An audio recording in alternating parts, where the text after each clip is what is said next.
रहीम बोलते कालम के साथ मैं हूं आमिर रजा खान। और बड़ी खबर जो है वो दे गए बिलावल भुट्टो जरदारी। अमेरिका में बैठकर एक ऐसा कौमी राज अफशा कर दिया जो मैं समझता हूं कि इस वक्त अफशा होना उसका ज़रूरी भी था।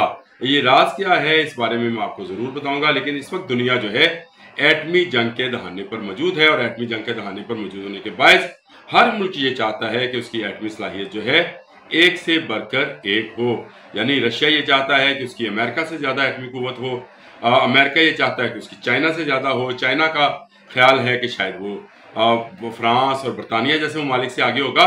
तो ये तमाम ममालिक जो हैं एक एटमी दौर में लगे हैं और इस एटमी दौर में सबसे अहम चीज़ जो है वो ये है कि कौन किस वक्त कब और कितने टाइम में एटम का इस्तेमाल कर जाता है, यानी न्यूक्लियर पावर का इस्तेमाल कर जाता है। ये एक बड़ा अहम सवाल रहा है और दुनिया इस बात पर मुख्तलिफ अदारे बनाती रही है, मुख्तलिफ लोग तैनात रहे हैं।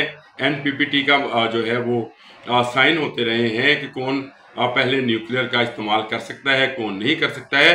गो हमारा दुश्मन, असली दुश्मन भारत जो है वो उस पर सिग्नेटरी है कि वो पहले एटम का या न्यूक्लियर का इस्तेमाल नहीं करेगा। लेकिन खुशकिस्मती से पाकिस्तान जो है इस माहदे का जो दुनिया भर में दूसरे ममालिक उसका हिस्सा है कभी हिस्सा नहीं रहा है और पाकिस्तान ने फर्स्ट यूज़ जो है उसकी ऑप्शन हमेशा रखी है।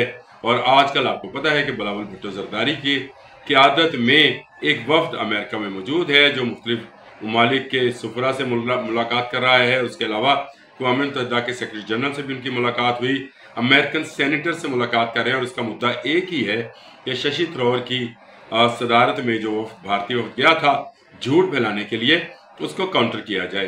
कल बिलावल भुट्टो जरदारी ने मीडिया कॉन्फ्रेंस भी की। गो के भारतीय वफ्द जो है वो अभी तक मीडिया कॉन्फ्रेंस नहीं कर पाया है और बुरी तरह नाकाम रहा है और उस पर बेपनाह तनकीद जो है वो की भी जा रही है। लेकिन बिलावल भुट्टो जरदारी क्योंकि तमाम सरबराही जमातें जो हैं पाकिस्तान की, जिनमें पाकिस्तान पीपल्स पार्टी है, MQM है, मुस्लिम लीग नून है, तमाम उस वक्त में शामिल हैं, एक ज़ुबान होकर ये सब लोग वहाँ पाकिस्तान की नुमाइंदगी कर रहे हैं। और कल बिलावल भुट्टो जरदारी ने जो तनबीह जारी की है, मैं ही समझता हूँ अगर भारत समझदार हुआ और अगर उसके दिमाग में मोदी जैसा भूसा ना भरा हुआ तो शायद ये जो है हो जाए कि उसको समझ आ जाए कि पाकिस्तान कितनी जल्द एटम का इस्तेमाल कर सकता है। मैं आपको बता दूं न्यूक्लियर पावर होना अब बड़ी बात नहीं है, न्यूक्लियर का इस्तेमाल पहले कौन कब करेगा ये बड़ी बात है। आपने यूक्रेन रूस की जंग में देख लिया कि रूस भी अभी तक अपने न्यूक्लियर हथियार इस्तेमाल नहीं कर सका। गो उसका बहुत बड़ा नुकसान हुआ, लेकिन इसके बावजूद दुनिया भर की नज़रें रूस पर हैं। रूस के सदर पुतिन ने अमेरिका को फ़ोन भी किया और ये वाज़ह करने की कोशिश की कि वो जवाब तो ज़रूर देगा यूक्रेन को, लेकिन इस बात की भी उसने ये गारंटी दी कि वो न्यूक्लियर वारहेड जो है वो इस्तेमाल नहीं करेगा। लेकिन पाकिस्तान की सलाहियतें क्या हैं इसका हल्का सा नमूना एक ट्रेलर जो है वो कल बिलावल जरदारी ने अपने बयान के ज़रिए जारी किया। और पिक्चर अभी बाकी है मेरे दोस्त, यानी मेरे मुद्दी, पिक्चर अभी बाकी है। ये तो एक छोटा सा बयान है।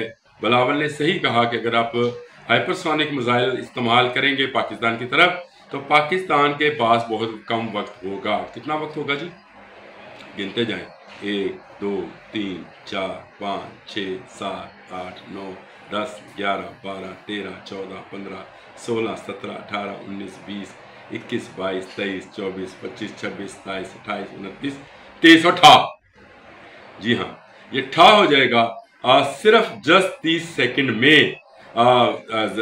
मैं समझता हूँ कि ये दुनिया में तेज तरीन न्यूक्लियर वॉरहेड जो है उसकी असेंबलिंग है जो की जा सकती है और ये पाकिस्तान ही इसको मुमकिन कर दिखा सकता है।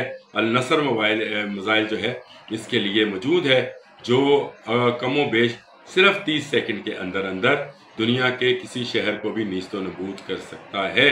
और ख़ासकर भारत को, अगर भारत ने अपना हाइपरसोनिक मिसाइल जो ब्रह्मोस जो उसने इस्तेमाल किया था बहावलपुर में गिराया था, अगर उसने अब दोबारा उसको चलाने की कोशिश की तो जब तक ये मिसाइल जो है पाकिस्तान के किसी इलाके में पहुंचेगा तो बिलावल की बात ये बिल्कुल ठीक है कि हमें समझ नहीं है कि उस मिसाइल के अंदर एटमी वॉरहेड है या नहीं है।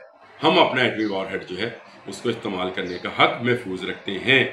ये चुनौती है दुनिया भर के तमाम ममालिक को, और उनसे कहा गया है कि वो भारत की जारहाना और हिंदुआना जो पॉलिसी है उसको एक तरफ रखे, और अगर वो खित्ते में अमन चाहते हैं और दुनिया में अमन चाहते हैं, खित्ते में क्या दुनिया में अमन चाहते हैं, तो वो भारत को इस बात से बाज रखे कि वो पाकिस्तान में दूरंदाजी करे।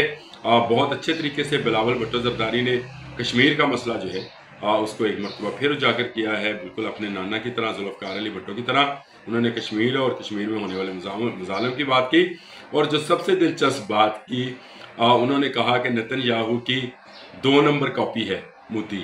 यानी उन्होंने एक ही जुमले में दोनों जो जलाद और कसाई हैं उनका आप ये कह सकते हैं कि कच्चा चट्टा खोल दिया। नेतन्याहू को भी रगड़ा लगा दिया और मोदी को उसके साथ शामिल कर दिया। 2 नंबर कॉपी होने का मतलब यह है कि नेतन्याहू मोदी से बड़ा जालिम है। और बुचर ऑफ गुजरात कहा उन्होंने, और बुचर ऑफ जनूबी एशिया कहा। तो मैं ये समझता हूँ कि बिलावल भुट्टो की जरदारी की क़यादत में जो वफद गया है उसने ठीक धमकी ठीक जगह पर सही वक्त पे लगा दी है कि अगर अब भारत ने कोई शरारत की तो उसको उसका एटमी जवाब मिलेगा। अब तक के लिए इतना ही। अल्लाह।